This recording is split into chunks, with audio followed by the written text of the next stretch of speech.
안녕하세요. 저는 인천에 사는 35살 싱글맘이에요. 현재 인천의 한 대학교 앞에서 카페 운영을 하고 있습니다. 이것저것 해보고 싶은 마음에 유아동복 쇼핑몰도 함께 운영하고 있답니다.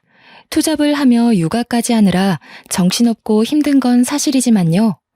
한참 말을 하기 시작한 5살 된 아들과 저는 너무 행복한 일상을 보내고 있어요.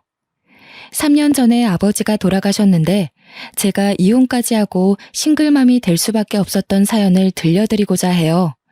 그 사건을 계기로 사람은 겉만 보고 판단하면 안 된다는 걸 뼈저리게 느꼈거든요.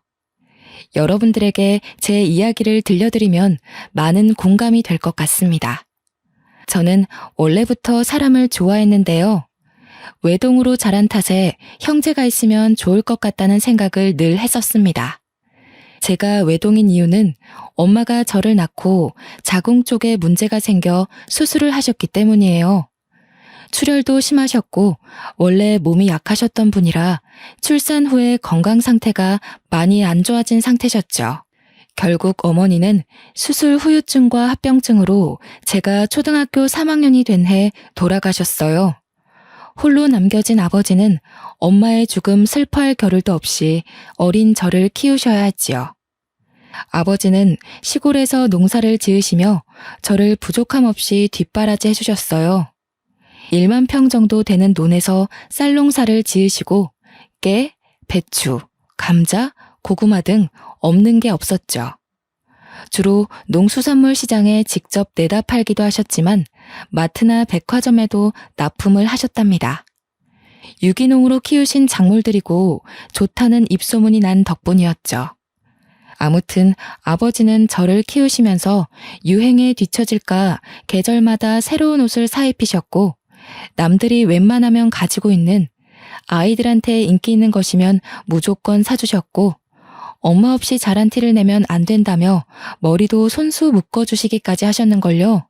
그렇게 유년 시절을 보내고 대학을 졸업하고 막 사회에 발을 들이기 시작할 무렵이 되었죠. 당시 25살이었던 저는 유아교육과를 졸업하여 어린이집 교사로 근무를 시작하게 됐습니다. 예쁘고 귀여운 아이들과 생활을 하다 보니 매일매일이 활기찼어요. 한 명도 아니고 아이들을 보육하는 건 상당한 에너지를 필요로 하지만 저에게 와서 안기는 아이들을 보면 없던 힘도 솟아나곤 했죠. 어린 나이에 남의 애를 돌보는 게 쉽지 않은데 잘 챙겨주신다며 학부모들 사이에서도 제 평판은 좋았습니다. 어린이집 교사로 근무한 지 2년쯤 되었나? 어느 날 같이 근무하던 동료 교사가 소개팅을 주선해주겠다고 하는 겁니다. 모임에 갔다가 휴대폰을 하는데 우연히 제 사진을 본 지인이 소개시켜달라며 졸랐다는 거예요. 저는 아직은 연애할 생각이 없어 한사코 거절했죠. 선생님은 지인이 사람 됨됨이가 좋고 무엇보다 인물이 훤칠하다며 칭찬을 아끼지 않았죠. 아이 참, 한 선생 진짜 좋은 사람이라니까 내가 보장해. 어차피 이제 좋은 사람 만나서 슬슬 결혼 생각도 해야 하지 않아? 내 체면 봐서라도 제발 한 번만 만나주라. 내가 자신 있게 오케이 했는데 안 나가면 내 체면이 말이 아니잖아. 응? 아, 선생님, 제가 그렇게 말씀드렸는데도 먼저 소개해 주신다고 말을 해버리면 어떡해요. 진짜 선생님 부탁이니까 나가는 거예요? 잘 안 돼도 제 탓 아니에요. 그래. 내가 한 선생님 의사도 안 물어보고 마음대로 소개시켜주겠다고 한 건 미안해.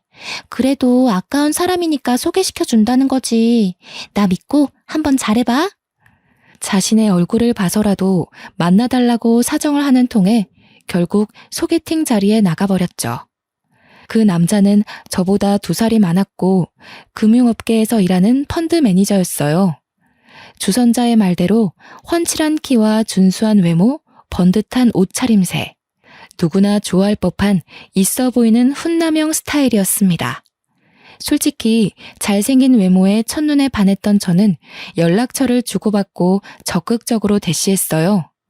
나중에 들어보니 남편은 솔직한 심정으로 제가 마음에 들지 않았었다고 해요. 아니 글쎄, 먼저 소개를 시켜달라고 졸랐던 적도 없다는 겁니다. 같이 근무하던 선생님이 워낙 말이 많으시고 활발하셨거든요. 그래서 중간에서 의사소통이 좀 덜 됐나 보다 하고 대수롭지 않게 넘겼어요. 처음에 남편은 적극적인 제가 부담스럽다며 만남을 거부하기도 했고요. 그래도 저 나름 인기 있는 여자였거든요. 학부모들 사이에서 평판도 좋고 좋은 선자리도 많이 들어왔었는데 무슨 생각에서인지 아이들과 함께하고 싶다는 생각에 다 거절했었거든요. 솔직히 자랑하자면 저 어디 내놔도 기죽은 외모는 아닙니다. 어디 가서 못생겼다는 말을 들어본 적 없는데 남편은 저를 그렇게 많이는 좋아해주지 않았어요. 아무튼 저의 적극적이고 끊임없는 애정 공세로 남편은 알겠으니 그만하라며 저를 만류할 정도였어요. 결국 저의 끈기에 두 손 두 발을 든 남편과 몇 번의 데이트를 즐긴 뒤 그렇게 저희는 연인 사이로 발전하게 됐죠. 바로 이 사람이 이혼한 전 남편이고요. 연애한 지 1년 반쯤이 지났을까? 남들과 싸우기도 하고 여행도 하며 알콩달콩 보통의 연애를 했죠. 둘 다 결혼 정년기이기도 했고 마음도 잘 맞는 것 같아서 결혼을 약속했습니다. 긴장된 마음으로 예비 시댁으로 인사를 가게 되었습니다. 예비 시어머니가 저를 반갑게 맞아주셨죠. 아이고, 우리 아들 왔어? 아가씨 잘 왔어요. 오는데 불편함은 없었죠? 수혁이가 무뚝뚝한 구석이 있어서 데리고 살아줄 여자가 있을까 했는데 아가씨가 짠 하고 나타났네요. 안녕하세요. 처음 뵙겠습니다. 수혁 씨랑 만나고 있는 한지영이라고 합니다. 저를 살뜰히 맞아준 시어머니를 보고 참 좋으신 분이구나 하고 생각했습니다. 하지만 그건 저의 큰 오산이었어요.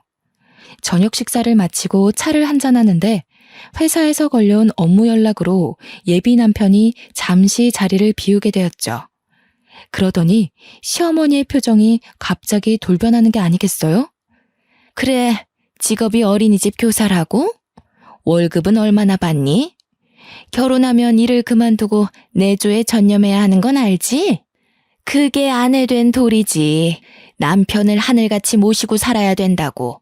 내 귀한 아들 데려가니 그 정도는 해야 하지 않겠어? 네? 죄송하지만 어머님, 일을 그만둘 생각이 없는데요. 저는 제가 하고 있는 이 일이 좋고요. 만족하며 다니고 있는 직장이에요. 결국 그 말은 내 말을 거역하겠다는 거니? 이 버르장머리 없는 년. 시엠이 될 사람이 이렇게 해라 하면 고분고분하게 네 해야지. 어디서 못 배워먹은 티를 내는 거니? 너희 집에서 그렇게 가르치던? 어머님, 지금 저 처음 뵙는데 방금 그 말씀은 조금 심하신 것 같아요. 사과해 주셨으면 합니다. 저희들 문제니 제가 알아서 할게요. 그래, 이제야 본색을 드러내는구나, 이 나쁜 년. 너 두고 보자. 혹시라도 수혁이한테 나랑 대화한 거 말하면 너 죽고 나 죽고야. 알겠어? 처음 마주쳤을 때 인자하시고 다정한 모습의 시어머니는 온데간데 없고 며느리를 잡아먹지 못해 안달난 그저 아들을 뺏긴 엄마의 모습만 남아있었죠. 처음 보는 사람한테, 그것도 며느리 될 사람한테 저렇게 대놓고 막말을 하다니. 태어나서 처음 겪는 상황에 어떻게 해야 할지 답이 안 나왔습니다. 저는 당황해서 어쩔 줄 몰라 삐질삐질 땀을 흘리고 애꿎은 손가락만 만지고 있을 뿐이었어요. 통화를 끝내고 돌아온 남편이 내일 출근해야 한다며 늦었다며 집에 데려다 주겠다 했죠. 남편의 손을 잡고 현관문을 나섰습니다. 아까 잘 먹는다며 챙겨줄 테니 가서 먹어라 하고 파전을 챙겨주시며 웃으며 조심히 가고 연락하겠다는 예비 시어머니의 말에 저는 등골이 오싹했죠. 표정은 그게 아니었거든요. 이 일을 남편에게 말해야 하나 고민하며 며칠 밤을 지새웠죠. 결국 저 혼자 덮고 가면 시끄러울 일 없겠다 생각하고 큰일 앞두고 소란 피우기 싫어서 바보같이 아무 이야기도 꺼내지 못했네요. 시간이 가는 줄도 모르고 정신없이 결혼 준비를 했어요. 시모가 될 사람은 제가 엄마가 없다는 이유로 도가 지나치게 간섭했어요. 그때는 남편을 사랑했기에 미련하게 당연한 일이라 생각하고 내내 하며 고분고분 잘 따랐죠. 원래 그렇게 해야 되는 것인 줄 알았거든요.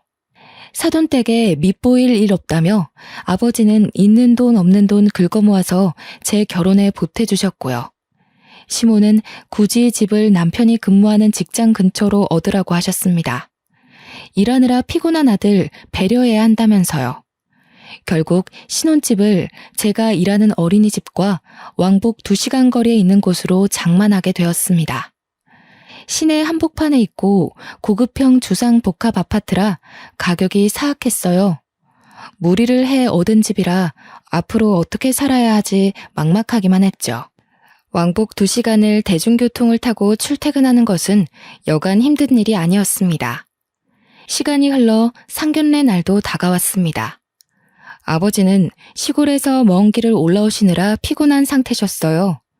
하나밖에 없는 딸이 사돈댁에 밉보일까 걱정도 이만저만 아니셨죠. 상견례를 하기로 한 식당에 먼저 도착해 기다렸는데 약속 시간보다 20분 정도 늦게 시어머니랑 남편이 온 겁니다. 그래, 뭐 오는데 차가 많이 막혔나 보다 그렇게 이해하고 넘어갔어요. 그런데 아버지 면전에 대고 시어머니가 말씀하는 게 너무 가관이었습니다. 부족한 딸 자식 이렇게 시집 보낸다 하니 아쉬울 따름입니다. 제가 아이 엄마가 먼저 하늘나라로 가고 그래도 부족함 없이 키웠다고는 하는데 사돈댁에 누만 안 됐으면 하는 바람입니다. 저희 딸 잘 부탁합니다. 사돈, 지영이는 어디 가도 이런 신랑감 못 구해요. 우리 잘난 아들이 좋다고 하니까 결혼시키는 거고요. 지영이 아직 배울 게 많아 보입니다. 그리고 결혼하실 때 얼마나 보태주실 예정이세요? 필요하신 부분이 있으면 언제든지 말씀해 주세요. 딸아이 하나 시집 보내는데 그 정도도 못해줄 부모가 어디 있나요? 원하시는 게 있으시거든 아이들 통해서 말씀해 주시죠. 시어머니는 대놓고 아버지에게 얼마를 해줄 수 있냐며 무엇을 해주겠냐며 따지듯이 물으시더라고요. 요즘은 반반 결혼이 유행이어서 저도 당연히 그런 식으로 하겠지 했는데 귀한 아들이랑 결혼하니 그 대가를 치러라. 그런 뜻으로밖에 안 들렸어요. 상견례가 끝나고 이 결혼을 해야 하나 속으로 망설였지만 아버지께서는 사돈댁도 자기 아들 걱정하는 마음에 그렇게 말한 거 아니겠냐며 좋게 생각하라고 하시더라고요. 아니나 다를까 며칠이 지나 남편을 통해 예단 예물 목록을 보내셨어요. 목록을 보니 정말 기가 찼습니다. 집에 들어가는 돈은 반드시 각자 집안에서 절반씩은 보태야 하고 혼수 예산은 원래 신부가 해오는 게 전통이라며 가전이며 가구, 신랑에게 새 차를 뽑아줄 것을 요구했고 시어머니의 꾸민비 명목으로 2천만 원을 별도로 달라고 하신 게 아니겠어요? 저는 그날로 남편을 불러 이건 너무한 것 아니냐며 따져 물었어요. 자기도 자세히 보지는 않았다며 원래 그 정도 하는 거 아니냐는 말만 되풀이할 뿐이었죠. 저는 이 결혼은 아니다 싶어 다시 생각해보자고 했습니다. 남편은 세상 물정을 잘 모르는 것 같았어요. 직업만 펀드 매니저면 뭐합니까? 막상 자기 결혼 문제로 이렇게 트러블이 생기는데 중간 역할도 못하고 도저히 안 되겠다고 판단되어 양가 집에 결혼은 없던 걸로 하자고 말하려던 찰나에 남편이 울며 불며 매달리고 난리가 났습니다. 한번 생각해달라며 결혼하면 자신이 알아서 단돌이하고 중간 역할도 잘하겠다며 무릎까지 꿇고 싹싹 비는 거 아니겠어요? 저는 남편을 사랑하는 마음이 남아있었기에 그 꼬임에 넘어가 용서하고 말았죠. 남편이 말한 내용을 각서로 받아 고이 간직하고 약속을 어길 시 이혼을 하겠다고 엄포를 놓았어요. 지금 생각해보면 그때라도 멈췄어야 했습니다. 어쨌든 시간이 지나 저희는 결혼식을 무사히 올렸어요. 하와이로 신혼여행도 다녀왔고요. 친정에 먼저 들러 아버지와 오순도순 이야기도 하고 아버지랑 친한 동네 어르신들께 식사도 한 끼 대접해 드렸습니다. 피곤함에 하룻잠을 자고 다음날 시댁에 갔는데 시어머니가 처음처럼 살뜰하게 반겨주는 게 아니겠어요? 이제 며느리가 됐으니 잘해주시려나 보다 하고 생각했죠. 남편은 피곤하다며 저녁을 먹고 먼저 샤워를 하겠다고 욕실에 들어갔는데 아니나 다를까 시어머니가 저에게 이리 와보라며 안방에 들어가서 이야기 좀 하자네요. 예, 너는 도대체 어디서 배워먹지도 못한 티를 내는 거니? 신혼여행을 다녀왔으면 당연히 시댁에 먼저 와서 인사를 하는 게 도리 아니니? 그리고 선물이 고작 이 가방 하나야? 너는 도대체 날 뭘로 보고 이딴 취급을 하니? 시어머니 가방요? 제일 유명한 명품 브랜드에서 거금을 주고 산 한정판이에요. 축의금 신혼여행에 보태 쓰라며 주신 용돈을 탈탈 털어 제일 먼저 산 게 그 가방입니다. 1,000만 원이 넘는 거금을 들여 장만해드렸는데 좋아하시긴커녕 면박을 주시더라고요. 죄송해요. 지금 아버지도 혼자 계시고 적절하실 테니 수혁 씨가 먼저 찾아뵙자고 했어요. 어머님께는 잘 말씀드렸다길래 그런 줄 알았어요. 그리고 어머님, 저희가 그래도 고심하면서 고른 가방이에요. 한정판이라서 어렵게 구했어요. 어머님이랑 잘 어울리실 것 같아서요. 이깟 가방이 뭐라고. 암만 수혁이가 미리 말했어도 그렇지. 다 거절하고 시댁에 먼저 와서 한복 입고 절하고 그래야 하는 거야. 이래서 가정교육이 참 중요한 건데 어디 가서 엄마 없는 티 내고 다니지 말렴. 그나저나 너 일은 그만뒀니? 아직 다니고 있어요. 당장 그만두기는 뭐해서 올해까지만 다니기로 했어요. 인수인계 문제도 있고요. 뭐? 내가 결혼 전에 그렇게 말했잖니? 벌써부터 우리 수혁이 굶기려고 작정했니? 넌 이 시애미 말이 말 같지도 않아? 벌써부터 내 말을 무시해? 어머님, 그게 아니라요. 솔직히 저도 일을 조금 더 하고 싶은 욕심도 있기도 하고요. 아직 어린이집에서 사람을 못 구했어요. 이해해 주시면 안 될까요? 결국엔 이 시애미 말을 무시하고 네 고집대로 하겠다는 거구나. 이 건방진년 아주 못해 처먹었구나. 죽은 네 애미가 이렇게 가르치던? 아니면 혼자 사는 네 애비가 시애미 말 무시하며 살라고 가르치던? 저는 돌아가신 엄마로 모자라서 아버지까지 욕보이며 막말을 하시는 시어머니를 보며 울컥했지만 결혼한 지 일주일도 안 되었는데 집안에 큰 소리가 나면 안 된다 생각해서 그저 고개를 푹 숙이고 화를 삭힐 뿐이었죠. 왜 이때 대들지 못했나 후회만 가득하네요. 남편이 씻고 나오자 이상한 분위기를 감지했는지 시어머니에게 왜 그러냐고 묻더라고요. 시어머니는 저를 걱정하는 표정으로 바꾸더니 신혼여행 다녀와서 애가 피곤한 것 같다고 데리고 들어가서 쉬라고 이야기하시는 겁니다. 그런 시어머니의 이중적인 모습에 겁도 났고 소름이 돋았죠. 그렇게 신혼을 즐길 새도 없이 우리에겐 아이가 찾아왔어요. 임신 후 컨디션이 많이 좋지 않은 탓에 결국 일하기로 한 기간을 다 채우지 못하고 퇴사를 하게 됐죠. 일을 그만두고 집에서 살림하면서 퇴근하는 남편을 열심히 내조했어요. 하지만 저도 임신을 해서 그런가 감정 기복도 심하고 허리와 다리가 너무 아팠거든요.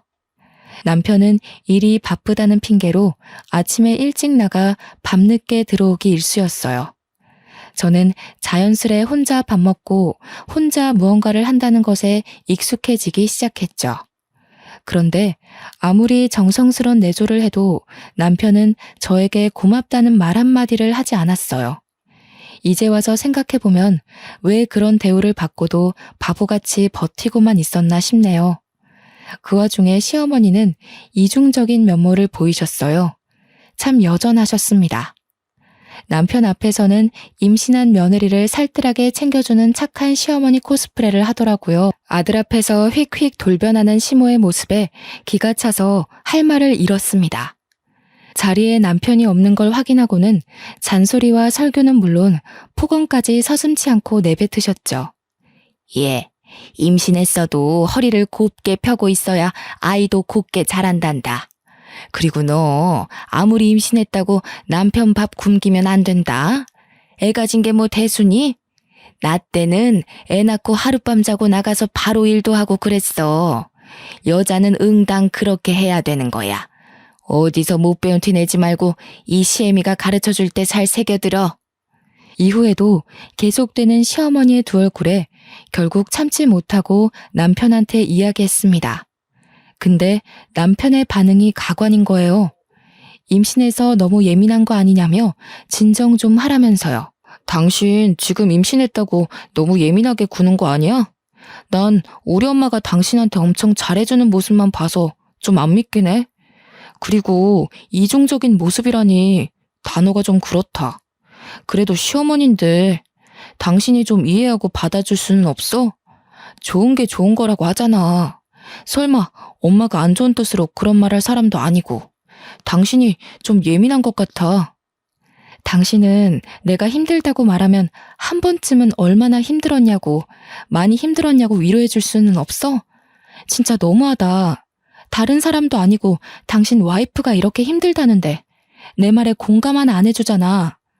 역시 남의 편이라더니 그 말이 딱 맞네. 조금만 참으라는 말이 그렇게 어렵냐? 엄마가 악의적으로 너한테 뭔가를 했다면 벌써 소란이 나도 났겠지. 어른이 노파심에 그러는데 너가 좀 이해해라. 가만 보니 임신해서 그런가 왜 이렇게 사람이 신경질적이야? 뭐? 말 다 했어? 나 임신하고 하루라도 다리 뻗고 깊게 잠든 적 없어. 당신이야말로 나한테 관심 좀 가져. 그래도 제 딴에는 어머니 말씀처럼 남편 내조 잘해주려고 매 끼니 밥도 해먹이고 최대한 피로감을 풀어주려고 퇴근 후에 뭐 사달라고 따로 부탁하는 것도 없었거든요. 근데 저더러 참으라고만 하니 너무 기가 찼습니다. 막달이 다가올수록 둥그렇게 불러온 배를 부여잡고 일하는 게 쉽지 않았어요. 제가 낑낑대는 모습을 보이니 남편은 몸 생각부터 하라고 이제 식사 준비 안 해줘도 괜찮다고 하더라고요. 몸이 무겁고 움직이기도 벅찬 탓에 밥을 차려주지 못했지만 남편도 알아서 잘해 먹으니 걱정은 없었습니다. 며칠 뒤 어김없이 시어머니가 전화를 했습니다. 너 어제도 수혁이 밥 안 차려줬다며? 걔가 착해서 그렇지. 너 왜 우리 아들 굶기니? 안 그러기로 나랑 약속까지 했잖아. 내가 애초에 너 같은 애를 집안에 들이는 게 아니었어. 서로 좋다고 하니까 마지못해 결혼시켰지. 에휴, 며느리 복이 이렇게 없어서야. 남편에게 말해봤자 저만 이상한 여자가 될 것 같아서 속에 꾹 담아두었어요. 제가 이러려고 남편과 결혼했나 싶을 정도로 한심하다는 생각도 들더군요. 아이가 태어나고 밤낮이 바뀌어가며 육아를 하는데 너무 힘들고 지치더라고요. 배고파서 우는 건지 어디가 불편해서 우는 건지 알 길이 없었어요. 아이는 저를 찾아 자주 보챘고 도저히 안 되겠어서 아이를 안고 저도 같이 몇 번 울었습니다. 한 번은 남편에게 아이를 잠시 봐주면 금방 씻고 오겠다고 했어요. 씻고 나오니 남편은 정말 아이를 쳐다만 보고 있는 겁니다. 아이가 100일이 지날 때까지 기저귀 한 번 안 갈아본 사람이에요. 아이를 낳고 조리원에서 수유하느랴 몸조리하느랴 정신없는데 남편은 편한 침대에 누워만 있고 제가 무얼하던 신경 안 쓰고 잠만 잘 자는 사람이었어요. 그렇게 점점 남편에 대한 기대감조차 없어져 갔죠. 어느 날 저는 청천벽력 같은 소식을 듣게 됐습니다. 아버지 옆집에 사는 친하게 지내시던 김씨 아저씨가 저에게 전화를 하신 거예요. 어이, 지용이 잘 있는가? 지금 좀에 심각해서 내가 전화를 했구먼. 한씨가 자전거 타고 오다가 그만 트럭이랑 교통사고가 나불었어. 내가 연락을 받아서 급하게 병원에 데리고 왔구먼. 조금 상황이 심각하니까 어서 와야 쓰겄어.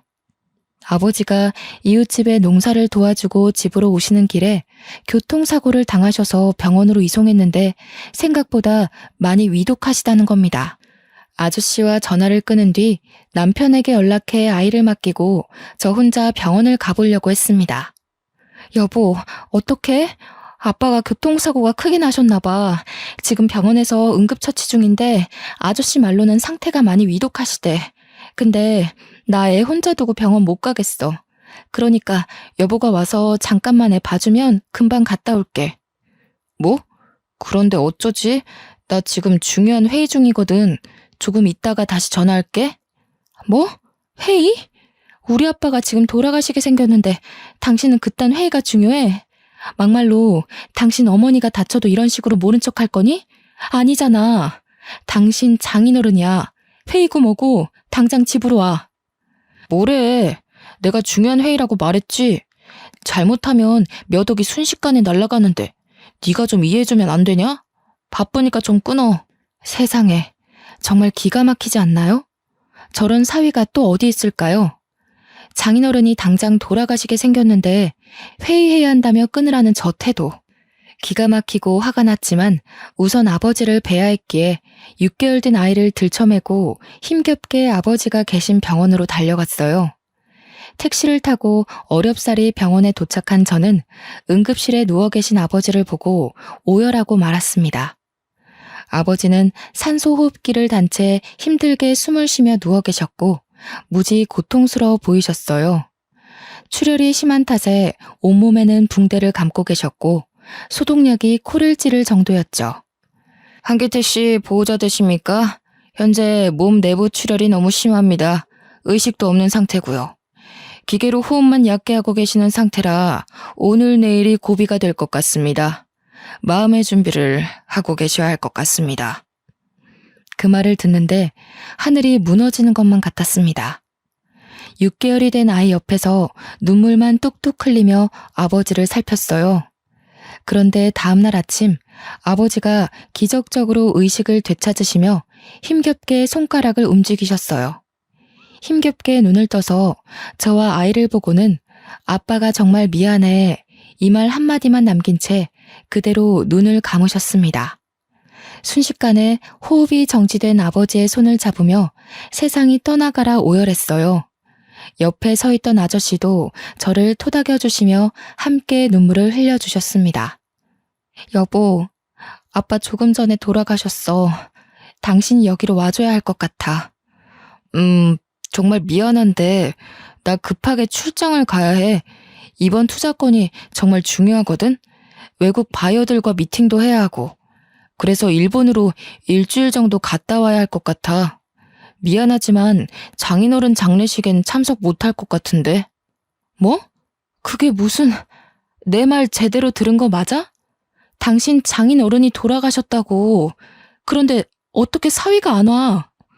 아니, 지금 눈앞에 있는 이 투자권 놓치면 나한테 얼마나 손해인지 알긴 알아? 막말로 장인어른이야 이미 돌아가셨으니 내가 나중에 따로 찾아뵈면 되는 거 아니야? 산 사람은 살아야지. 왜 그렇게 융통성이 없어? 당신 정말 1억이야?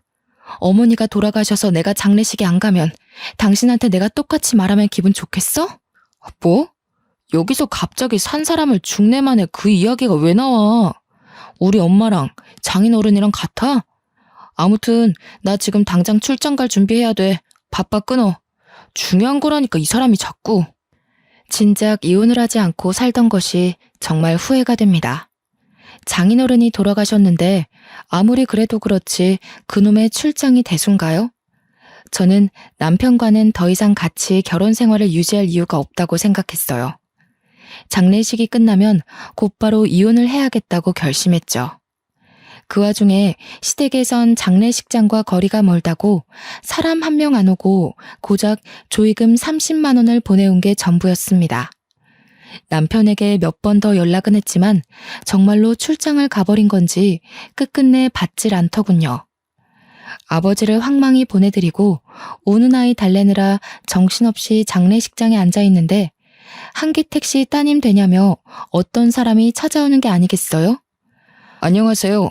저는 재산상속 전문 변호사 김윤호라고 합니다. 한기택 씨가 생전에 작성해 놓은 유언장 전해드리려 합니다. 유언장에는 한기택 씨가 살아생전 농사짓던 땅과 집, 나머지 재산을 모두 한지영 씨에게 상속한다는 내용입니다. 확인해보세요. 사실 집터와 농사짓던 땅이 가치가 있는 땅처럼은 보이지 않아서 애초에 상속 생각 안 하고 있었거든요. 별 기대를 안 했는데 그곳이 재개발 구역으로 선정되면서 땅값이 폭등했다는 거예요. 대충 계산해보니 15억 정도 되는 거금이었고요. 저는 장례식을 치른 후 은행, 서류 등 정리를 하고 집으로 올라왔죠. 차근차근 이혼 준비를 시작했습니다. 아버지가 살던 집과 땅은 모두 처분했어요. 상속세를 제외하고 정확하게 11억 7천만 원 정도 금액이더라고요. 남편은 제가 상속받는 사실을 모르는지 발인이 끝나고도 얼굴을 비추지 않았습니다. 그리고 남편이 돌아오기 전에 제 짐은 전부 싸서 새로운 보금자리에 모두 보내놓았죠. 그렇게 짐 정리가 얼추 끝났을 때 뻔뻔한 남편이 캐리어를 끌고 나타났습니다. 얼굴을 마주하고도 한마디 말을 걸지 않았더니 실실 웃으면서 자기가 미안했다며 이제부터 잘할게 한마디 말하고는 쏙 지방으로 들어가더라고요. 심지어 우리 아빠 장례식이 어땠는지, 발인은 어디에 했는지 묻지도 않았습니다. 남편 모르게 이혼 전문 변호사를 선임해 이혼 소송을 위한 준비를 마쳐가고 있었습니다. 저 솔직한 심정으로요. 이제 와서 하는 말이지만 그때 남편이 혼자 고생시켜서 미안하다고 한마디만 했어도 이혼을 다시 생각해봤을 거예요. 아이를 생각해서라도 용서하고 살았을 거란 말입니다. 하지만 이미 사위로서의 도리를 저버렸고 우리 아이에게 아빠로서 의무도 다하지 않았기에 이혼 생각은 변함이 없었습니다. 이혼을 결심한 뒤로 집안일에는 손을 뗐죠. 아니나 다를까 며칠도 안 돼서 집안 꼴이 정말 엉망이 되어갔습니다. 시어머니가 집에 와서는 집안 꼴이 이게 뭐냐고 우리 아들 밥은 어쩌냐며 소리치는데 더 이상 들을 이유도 없고 더 듣다가는 제가 욕을 할 것 같더라고요. 그래서 아이를 업고 안방으로 들어갔는데 시어머니가 뭐 하는 짓이냐며 소리를 지르대요. 더는 못 살겠습니다. 아무리 제가 엄마 없이 자랐고 부족한 며느리지만요. 이런 취급을 받으며 살 수는 없어요. 아빠 노릇도 못하는 남편 뭐하러 수발하며 사나요? 저 이제 남편 필요 없으니까 직접 끼고 살면서 아들 밥 챙겨주던 알아서 하세요. 아이고 머리야. 저년 말하는 뽐새 좀 봐라. 너 내가 엄마 없이 자란 티 내지 말라고 했어 안 했어? 이게 오냐오냐 하니까 아주 기어오르는구나. 당신 말 다 했어? 내가 다 사정이 있다고 그렇게 이야기했는데 이러기야? 나가도 애는 두고 나가. 당신이 무슨 능력이 있어서 애를 키워? 능력이 없는 건 당신들이야. 장인어른이 돌아가셨는데 그깟 출장이 중요해서 처자식은 안중에도 없는 당신이나 그저 아들아들하며 끼고 살려는 시어머니나 똑같아. 당신 그 얼마 안 되는 돈 나는 필요 없으니까 개나 줘버려. 말이면 단줄 아냐 이년아? 가진 것도 없는 것 거둬줬더니 배은망덕하게. 네가 돈이 많으면 얼마나 많다고 그 난리야. 애비가 죽고 남겨준 유산이라도 있다던? 시엠이랑 남편 두고 집 나가면 잘 살 것 같니? 이 시건방진년. 말 다 하셨어요? 못 배운 티 내는 건 어머님이세요. 네, 저 유산 상속 받았어요. 아빠가 돌아가시면서 남겨주신 재산이 있더라고요. 저랑 지호 둘 다 평생 놀고 먹고 살 수 있는 돈이니까 신경 끄세요.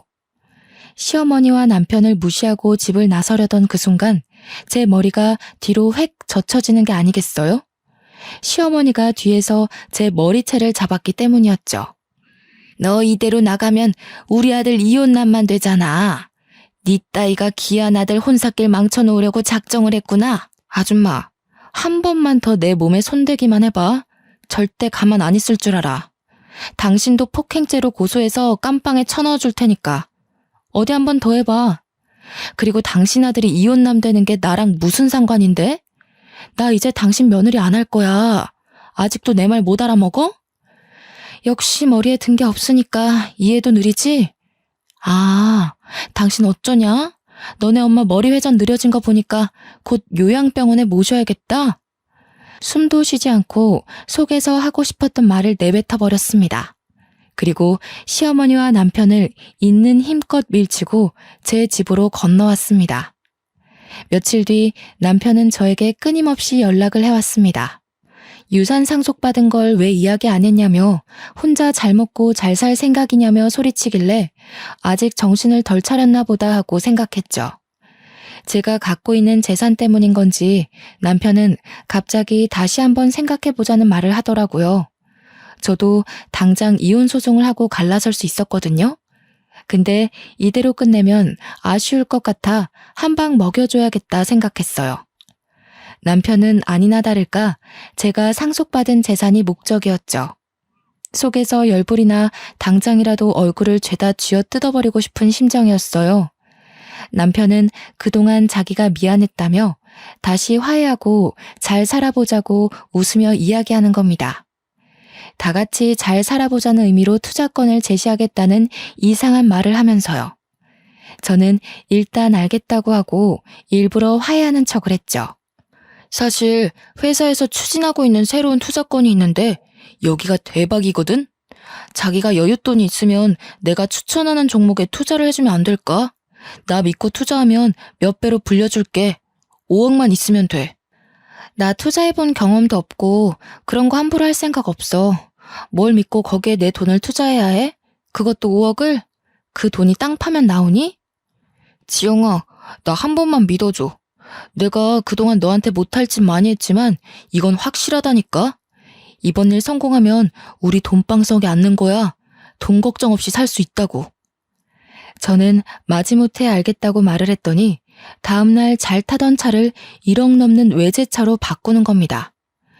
5억을 투자하면 자신이 상당 부분 커미션을 받기로 한 건지 투자 계약서는 아직 쓰지도 않았는데 두 부녀는 김칫국을 원샷 때려버린 거죠. 심지어 지엄마한테 명품백까지 사주고 멀쩡하게 굴러가던 가전제품을 전부 새로 바꾸고 다니더군요.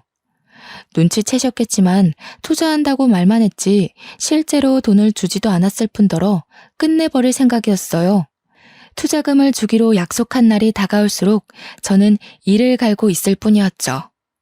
그 와중에도 시어머니는 아들 카드를 신명나게 긁으며 명품관에 돈을 뿌리고 다니더라고요. 그렇게 보름 정도의 시간이 흐른 뒤 저는 돈봉투 대신 이혼 서류가 담긴 봉투를 던졌어요. 돈봉투가 아닌 이혼 서류가 담긴 봉투를 보자 이게 뭐냐며 노발대발하는 겁니다. 저는 차분히 마음을 다잡고 이야기했죠. 그동안 곰곰이 생각해봤는데 당신과 나는 여기까지야. 이혼 서류에 도장을 찍던 사인을 하던 알아서 하고 거기에 적힌 주소로 다음 주까지 보내. 뭐? 이혼 서류? 당신 이게 지금 뭐 하는 짓이야? 설마 지금까지 날 갖고 논 거야? 나한테 투자금 주기로 했잖아. 지금 장난하는 거지? 저기요.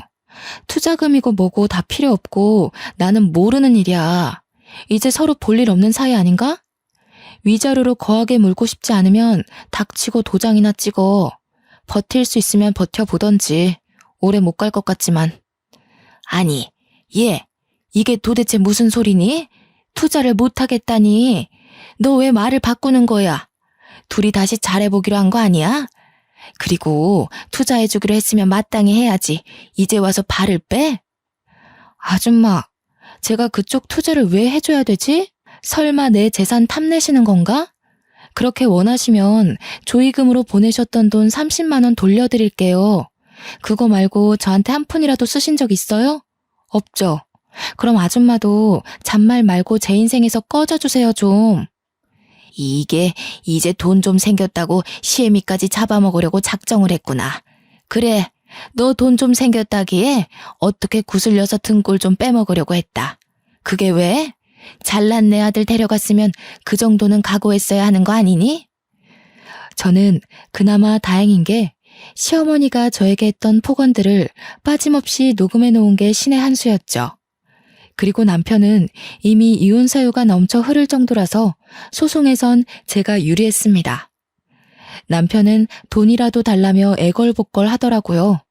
투자한다고 선입금 받은 걸 당연히 제가 돈을 준다 생각하고 흥청망청 쓴 거죠. 외제차의 명품에 집안을 통째로 바꾸다시피 하며 돈을 펑펑 써댔으니까요. 당신 정말 왜 이래. 그거 해결 못하면 집을 팔아서라도 메꿔야 해. 이러다가 나랑 엄마 길거리에 나 앉아야 한다고.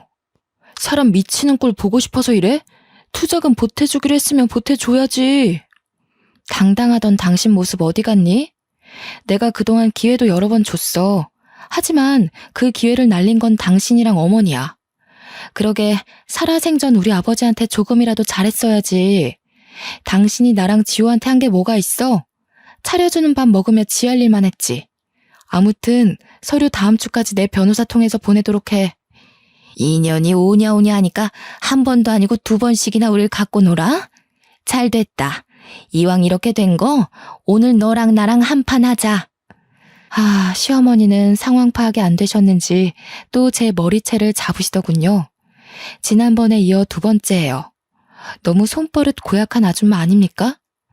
남아있던 일말의 동정심마저 사라진 저는 그 아줌마를 간신히 떼어냈습니다. 당신들, 특히 아줌마, 내가 경고 안 했나요? 한 번만 더 내 몸에 손대면 가만 안 있는다고 했죠? 뒷감당 어떻게 하시려고 그러세요? 그냥 조용히 서류에 도장 찍어주면 될 일이었는데 일을 크게 만드시네. 감옥에서 남은 여생 보낼 준비하세요. 한바탕 난리친 뒤에도 돈을 달라며 돈을 주기 전에는 절대 이혼을 못한다며 끈질기게 연락을 해왔습니다. 저는 변호사를 통해 통신 제한, 접근 금지 신청, 주거지 접근 금지 신청을 해버렸어요. 정신적 피해 보상을 포함한 2가지 소송을 진행한 상태고요. 더 이상 연락할 길도 없어지고 금전적인 여유가 사라진 시댁은 도와달라며 사정에 사정을 했죠. 솔직히 그 아줌마랑 아들내미가 내 앞에 무릎까지 꿇고 싹싹 빌길래 마음이 좀 약해질 때도 있었는데요. 그래서 위자료 좀 받고 합의 이혼으로 끝낼까 고민도 살짝 했었네요. 시어머니가 며칠 싹싹 빌더니 제가 미동도 없자 마지막까지 저를 괴롭히더라고요. 이 악마랑 싸워도 이겨먹을 년 같으니 너를 애초에 집안에 들이는 게 아니었다. 여자가 잘못 들어오면 3대가 망한다더니 딱 그 꼴나게 생겼네. 재수없는 것. 너네가 앞으로 어떻게 사나 두고 볼 거야. 아줌마, 아직 정신 못 차리셨나 봐? 그쪽 아들과 저 이제 아무런 사이도 아니에요. 그리고 저 요즘 아줌마 때문에 녹음기 들고 다녀요. 물론 아줌마가 금방 욕한 것도 다 녹음되어 있어요. 심심한데 경찰서 한번 갈래요? 완강한 태도로 대하니 더 이상 말은 않더라고요. 결국 저는 봐주는 것은 뒤로 하고 그대로 소송을 진행하기로 했습니다.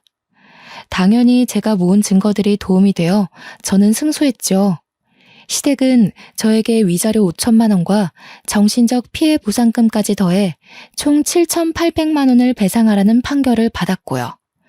돈이 없던 그들은 어떻게 7,800만 원을 주냐며 생떼를 부렸지만 집이든 차든 명품백이던 갖고 있는 거 전부 팔면 되겠네요 한마디 해주고 나왔어요.